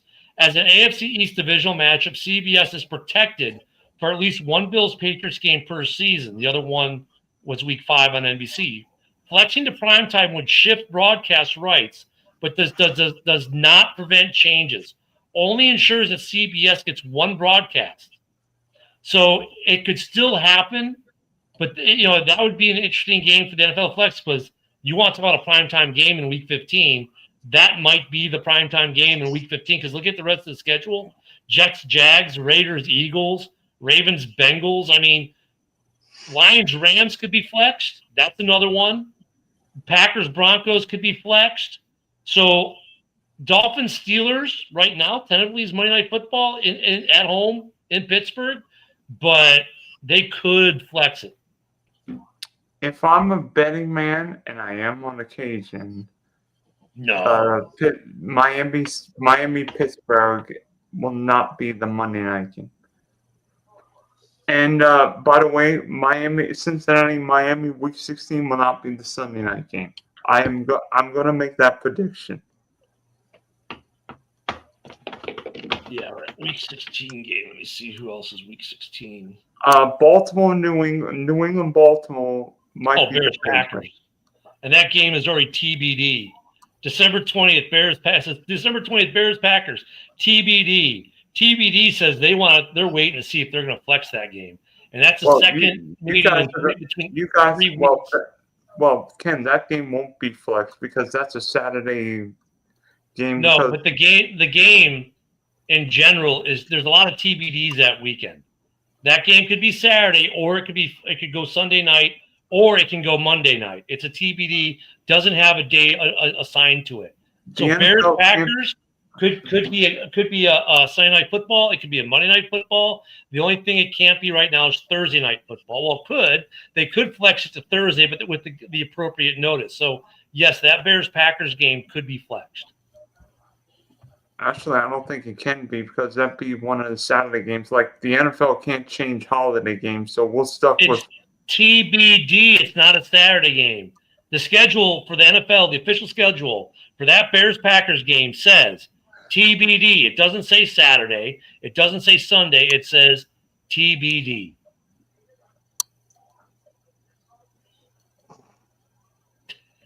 He's so good at that. I'm just like, come on, man.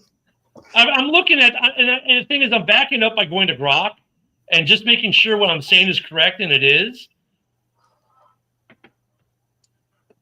Anyway, TBD is TBD, man. They can put you wherever. They just got to give you the appropriate notice. Rav, how impressed are you right now at finally being 500? Well, they had to have it. It's more relieved than impressed the last few weeks. They've been really I think the Bears game was the biggest one. I mean, because they actually got to play with the backup quarterback as well. The offensive line is the conversation we're having. It just looks like garbage. I mean, Lamar's getting hurt. I think Lamar's playing with an injury. That's the big conversation like that. The defense has gotten right. Looks much better. Kyle Hamilton is all over the field. They brought Gilman in. That helped a lot. So they look much better. I have to give kudos to your team, man, because War Week, and you disappeared on me. We didn't do a War Week, and I'm almost glad we did it because I'd be eating a lot of crow for what I was ready to say. You guys came out against us, and that defense was like that defense. You're right, Josh. That defense was like, oh wow, where'd these guys come from? All right. We got anything else, boys?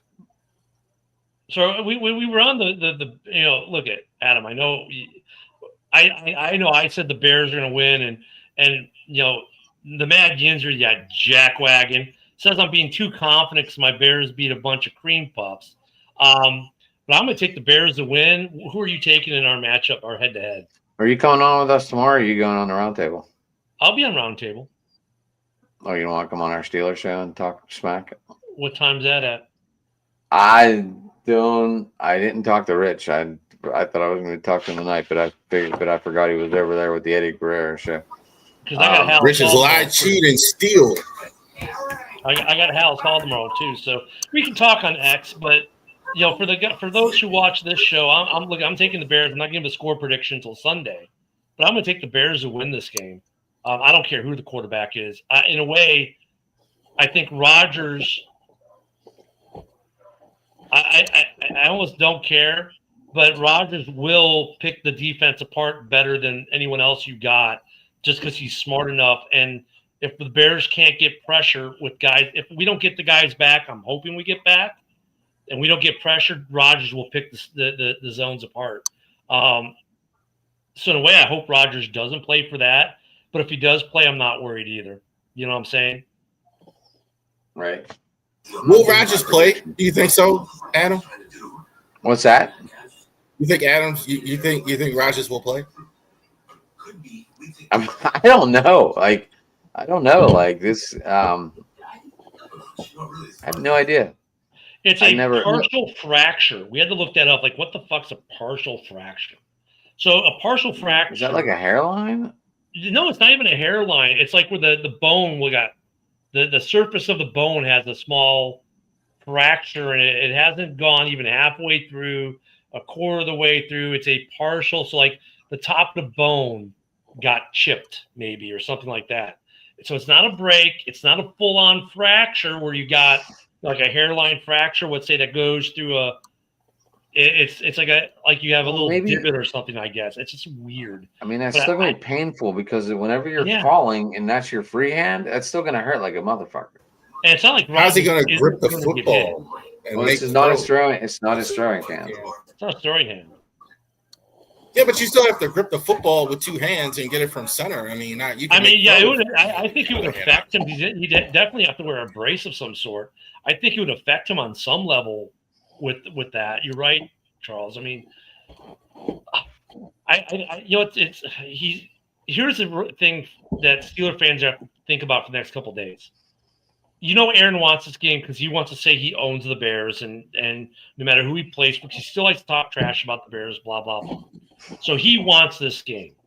Bears fans want him in the game so we could beat him like we did Favre for his last game ever, right? We want to end Rodgers' career like we ended Favre's career.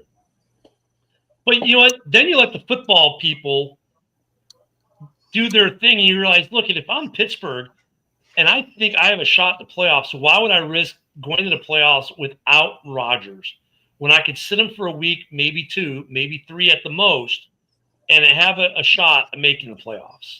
And then have Rudolph can step in and do these 1, 2, 3 games. Yeah. Even though I'd rather see Howard, like I said in the beginning of the show, but that's probably not going to happen. Does Rodgers stay past this year?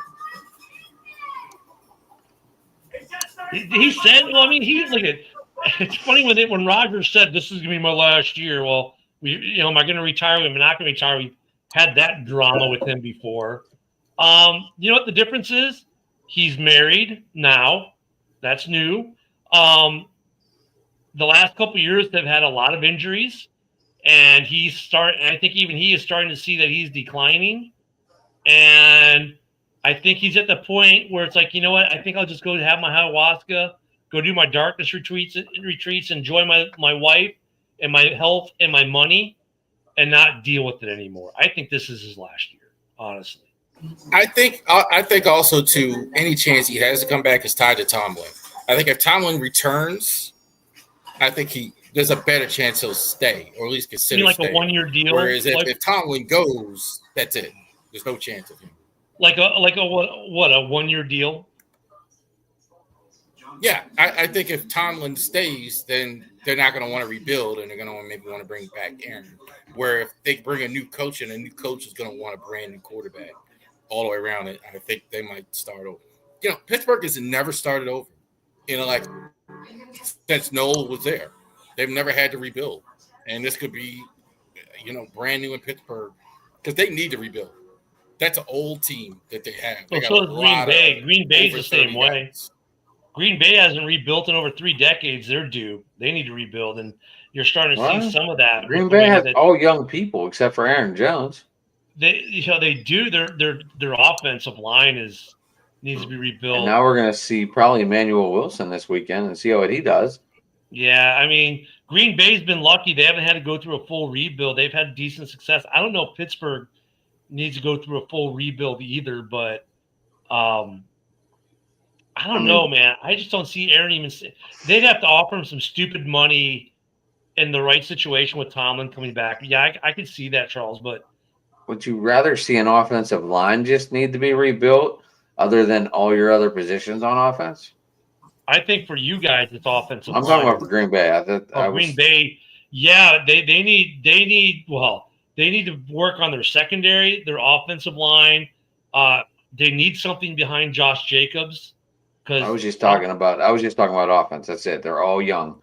Christian Watson, Romeo Dobbs. They can't catch. They have a cement hand wide receiving room. I mean, listen, I have to deal with a Packer fan every day, and every day I hear the same thing. Drops. Oh, Green Bay does not need a total rebuild. I mean, they have a young quarterback. They have pieces.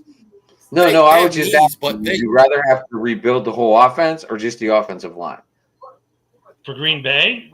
Yeah, because now they're all young. They're all growing. They need to rebuild their offensive line and their wide receiving room. And they have to look at a running back. You don't like them receivers in Green Bay? They drop a lot. Look, outside of Dobbs, if you look at their drop rates in Green Bay, they're probably one of the worst drop rate teams in the league. Like Christian Watson looked good last week. That's a huge boost to that team. What, beating the Giants? Because Christian Watson catching 2 touchdowns. That's huge. That's huge. Yeah, and it's so huge because that's so rare he catches balls. That's what I mean. Like maybe he's finally back. He's had flashes. The Packers and the Steelers are not the same. Look, like Adam, he's had flashes. He's had flashes of consistency in his career, but he's never had sustained consistency. Dobbs has been the recipient of a lot of easy balls. I mean, then again, with that helmet so big you can see it from Mars, I mean, how do you miss him? But their receiving core, man, it needs work, and their offensive line. NFL blitz, baby. And actually, I like Josh Jacobs for them. He's a good running back for them. He's nicked up right now, and they don't have an answer after him. So I like Wilson, though. What now? I like Wilson. He's no Josh Jacobs.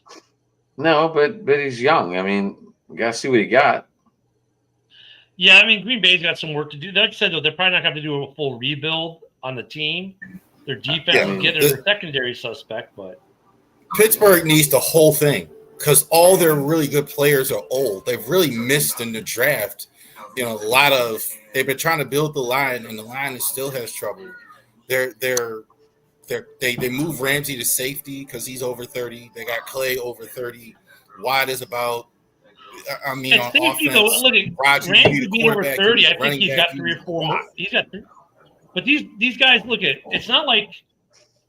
Look at Byard. Byard leads the league in the interceptions right now. What is he, like 31, 32? He's an old man, and he's still the best in the NFL. One of the best in the NFL, I should say. But he's leading the NFL in interceptions. So, I wouldn't ding them for Ramsey being 30 at safety. I ding them for not getting good corners in the draft. You know, I mean, Pittsburgh. I think they can build around Metcalf going forward. I think that's the one guy I wouldn't trade, like wide receiver. I think he would be a guy I would keep. And Watt probably has a few more years in him because he's an elite player. But I don't know. I mean, they need a lot of work. I found it funny that Myles Garrett sacked Lamar Jackson for the 13th time of his career, and it was the 13th sack of the season. I thought that was pretty right in line with the numbers. Rav, nothing against Myles Garrett, but I mean, I just thought that was rather humorous. That offensive line was terrible. I mean, I understand it's Myles Garrett, and I understand that. I'm not. Yeah, it's Myles Garrett, man. We understand that, but still. But the guards have been horrible all season long. Daniel Falele is unplayable. You just dinged Ramsey for being 30 in a safety. How old's Myles Garrett? And he's getting better. I don't even know if Myles Garrett's peaked yet. Myles Garrett is no such thing. I mean, Myles Garrett is Reggie White essentially. I mean, he just whatever he wants to do, he does. He's like, it was insanity that didn't double him the whole game. I think these guys. I thought you were looking it up. I think we need to change our perception on age with some of these guys because 30 used to be washed up. Now it's more like 33, 34. I mean, look at Khalil Mack, 34, still at a high level. I think that's only at certain positions. Miles Garrett's only 29 years old, guys. Is he 29? I just looked it up. I think quarterback is one. Edge defensive guys can tend to play in their 30s too. Ramsey's still really good. I mean, you defensive guys can tend to play in their 30s, but running backs, wide receivers, they're pretty much done. They really defensive backs kind of get moved around, like move the free safety and safety, to make it a little bit easier on them, right? Wide look receivers. At Rod Woodson. Well, wide receivers can stay too. They just go from being the number one burner to like a slot guy. Look at Keenan Allen. There are right? many. I mean, you can stay long term if you're a good route runner. You can have a long career into your 30s as a receiver. But then the other piece of that is health. Because look at Terry McLaurin right now, can't stay healthy. I don't think there are that many good. I think that's kind of under talked about. There aren't that many good receivers 30 plus throughout the year in recent years. No, there isn't. That's why Mike Evans is an exception. That's why the Commanders took so long to sign Scary Terry to that contract, because they know after 30, the drop-off rate's phenomenal because of injuries and everything else. And then Terry gets the money, and look what happened. The Commanders were proven right. They shouldn't have given him the money. D-Hop fell off. They all fall off. You're right. There's more. It's exceptions, one or two here or there at receiver. Certain guys like go to like D-Hop's a great example. Like he's no longer a great receiver, but he's a contributing receiver, like a third receiver or something like that. Yeah. All right, that's what we were saying. Like they don't stay at that one. They don't stay at that one peak. Yeah. They drop down to like slot receiver, filling in as wide receiver too. Keenan Allen he's probably the closest to being a wide receiver one at his advanced age of any of the older receivers, though. That dude's still got some juice. It's scary how good. Well, he's been battling injuries his whole career. That's the only thing that's been wrong with him. He's been battling it. That's why he's not making big money somewhere or whatever, because he's been good wherever he's been. He just can't, just has trouble staying on the field. But yeah, but most running backs are done too. There aren't really many. Derrick Henry's the only exception right now. Derrick Henry is like the only one where what is he, 30? Derrick Henry's what, 33, 32? Right? Well, if you look at second contract running backs, how many are there besides Derrick Henry? David Montgomery's a second contract running back. Jonathan Taylor. Yeah, he's another. And you only get a handful. And that's what makes me mad about Christian McCaffrey. I mean, but like Montgomery, look at the Bears have a good track history at drafting running backs that can stay. Like, look at Forte was a 3-contract running back. Jones, same thing. The Bears have always drafted good at that position well, so it boggles my mind why they let him leave. And Forte was a solid one for almost 2.5 of those contracts. What now? Forte was a solid one for almost 2.5 of those contracts. Oh yeah, and there was no is solid. Like everyone thought Curtis Martin. There are guys. Curtis Martin was one. That was like one I always thought about. Like he was a guy, just a solid one for at least 10, 11 years. Yeah. Like not all. Carried New England. Yeah, I mean he was really good for a long time. It's all good, Big There are some guys that do it, but like running backs, like your guy Le'Veon Bell. By the time he turned 30, I mean he was. Mostert. You could kind of make an argument for Mostert. A lot of these guys don't play. Mostert was playing last night. I saw him. Yeah, Mostert's still. This year, maybe not so much, but the last couple years, he was still pretty damn serviceable. So I mean, they're few and far between. you're seeing this a lot in the league. They don't keep around guys anymore, and this is just business in general nowadays. Like a serviceable 30-year-old player, not what he was, but can really help a team. They always want to go for the younger guy, even if a guy can't help you. In a lot of but you know what the exception to that is, though? The lines. Look at your offensive linemen. All your good offensive linemen are 31, 32, 33 years old. Think about it. Most of your top, there are a couple of young ones, but most of the top offensive linemen are in their 30s. I agree. O-line and D-line, they can play in their 30s. Yeah. That's kind of always been the case. They're probably the oldest guys on the team for the most part, except for kickers or whatever. Besides the long snapper, right? Long snappers stay forever, too.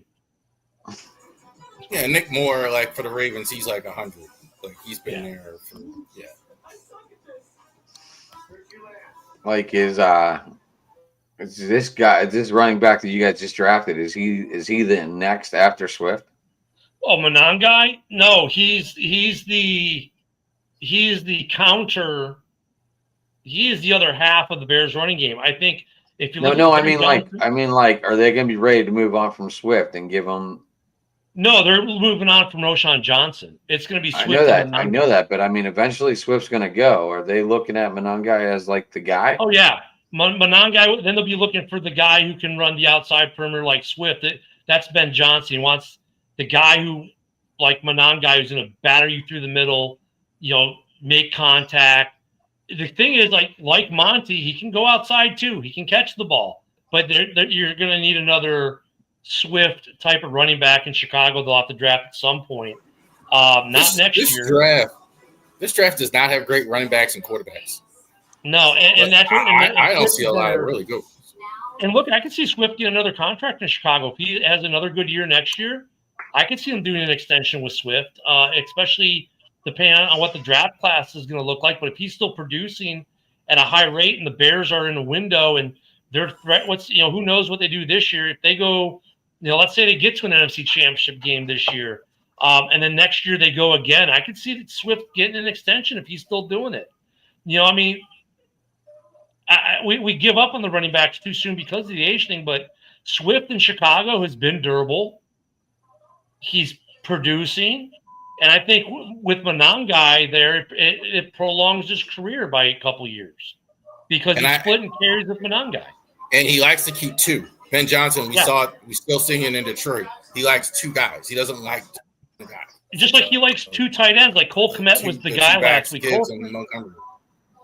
Colson got a couple passes last week, but it was all Cole Kmet this week. The week before, it was all Loveland.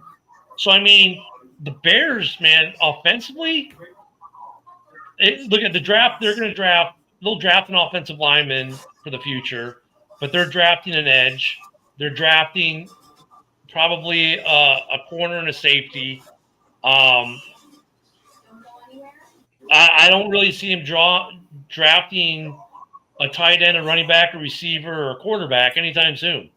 Or not, but they'll do offensive line because you got, it takes a couple of years to mentor the guys up. And how long has Tooney got? So they're gonna draft another lineman probably, but I would not be surprised to see the Bears draft heavily on defense next year. And if Swift and Monangai are the 1-2 punch, and look at it, they don't have to make any. There are three guys: Edwards, Swift, and Kmet. That could be cap casualties, but if they're all playing well, which they are, the Bears can keep them, and I think they will. So I got to get out of here. So I got to get up and go to work tomorrow. I was just gonna say I think we're gonna wrap it up, guys. It's almost 2 hours, and I know I was late. Apparently, we had a power outage here this morning at like 8:30, and everything shut off. So that's why when this thing shuts off, the computer does not want to kick back in. Sucks. This week, Bravery Sports Podcast, Wednesday night, 8:00. Definitely, we're going to have it. Last week on Thursday, it was driving to the top, not till Thursday. For whatever reason, my computer wouldn't load. So it'll be on there Thursday. Hopefully, we can get it back on at 11 this week. So for sure, We're going to talk about Ravens and Jets game this week. Last week, we're going to talk about the Browns game as well. Maryland basketball, Maryland football going against Michigan this week as well. So we're going to talk about that. Also, too, we're going to talk about all the teams in the AL East that's going on right now. So we're going to preview all the teams. Is Kyle Schwarber coming to Pittsburgh?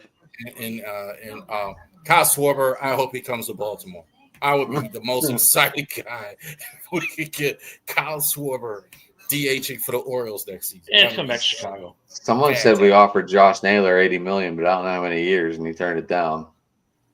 He got $100 million in Seattle. Yeah. What?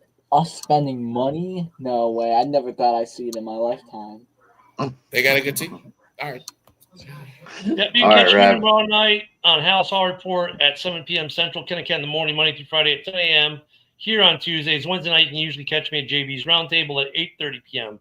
Central. You can catch all those at Ken the Bear Fan on X, Ken the Bear Fan on Rumble, and on YouTube. YouTube, not so much. YouTube only really here. And then actually Wednesday, we won't be talking about the game coming up. Tomorrow, we won't be talking about the Steelers game. We'll be recapping the Vikings game. We will be talking about the Steelers game Sunday morning at 11 a.m. Central for pregame on House Hall.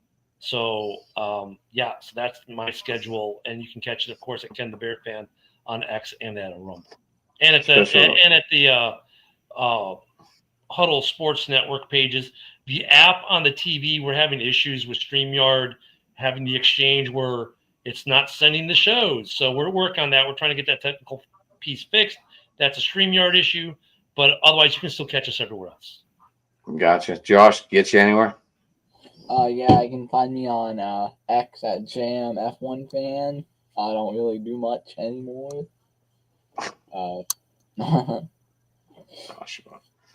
Josh, come do some shit posting on politics with me, man.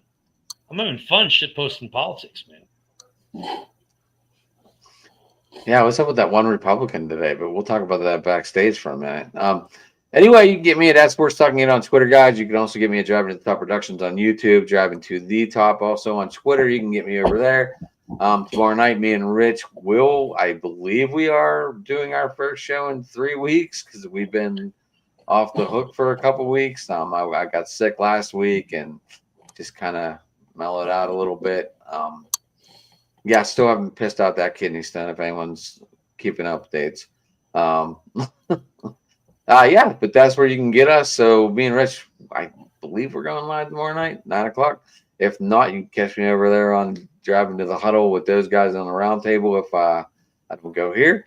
And yeah, so that's it, guys. Everybody, thanks for tuning in. Thanks for all the comments over there in the comment tab. And everybody have a good night. Peace. Bear down.